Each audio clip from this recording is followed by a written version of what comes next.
2009 release ஆன அருந்ததி படத்தை பற்றி நம்ம பார்க்கலாம். இந்த படத்தில் அனுஷ்கா நடிச்சிருப்பாங்க. இதில் அனுஷ்கா ரொம்ப சின்ன வயசாக இருக்கும்போதே இவங்க ஒரு பெரிய ராஜ குடும்பத்தை சேர்ந்தவங்களாக இருப்பாங்க. சின்ன வயசாக இருக்கும்போதே இவங்க அக்கா வீட்டுக்காராக இருக்கிறவர் ஊர் மக்களை ஃபுல்லாக கொடுமைப்படுத்துறது, துன்புறுத்துறதுன்னு பயங்கரமான ஒரு வில்லனாக இருப்பார். இவர் கொடுமை தாங்க முடியாமல் இவரை அடித்து கொல்ல சொல்லி உத்தரவிடுவாங்க. அப்போ இழுத்துட்டு போவாங்க. பயங்கரமாக அவருக்கு அடிபடும். ஆனால் அவன் சாகவே மாட்டார். கொண்டு போய் காட்டில் கொண்டு போய் போட்டு வந்துடுவாங்க. ஆனால் இந்த அவமானம் தாங்க முடியாமல் இவளை பழிவாங்கியே ஆகணும்னு சொல்லிட்டு கெட்ட கெட்ட மந்திரங்கள் எல்லாத்தையும் இவர் பழகிட்டு வந்துடுவார். அனுஷ்கா திரும்பி இவர் வீட்டுக்கு வரும்போது ஒரு கல்யாண வயசில் இருப்பாங்க. இவளை பார்த்தோன்னே ஒரு ஆசை வந்துடும், இவங்களை கல்யாணம் பண்ணிக்கணும் அப்படின்னு சொல்லிட்டு பயங்கரமாக துன்புறுத்துவார். ஆனால் இவங்களுக்கு தெரிஞ்ச வித்தைகள் எல்லாம் இது பண்ணி இவரை ஒரு கட்டுப்படுத்தி ஒரு செவருக்குள்ளே அடைச்சி வச்சுருவாங்க. அந்த செவருக்குள்ளேயே இருந்து இவர் இறந்தும் போயிடுவார்.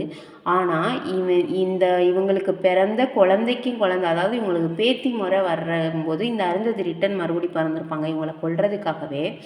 இவங்க இறக்கும்போது சும்மா இறந்துருக்க மாட்டாங்க. இவங்களோட முதுகெலும்புலே கத்தி செஞ்சு வச்சுட்டு தான் இறந்து போயிருப்பாங்க முனிவர்கள்ட்ட சொல்லி.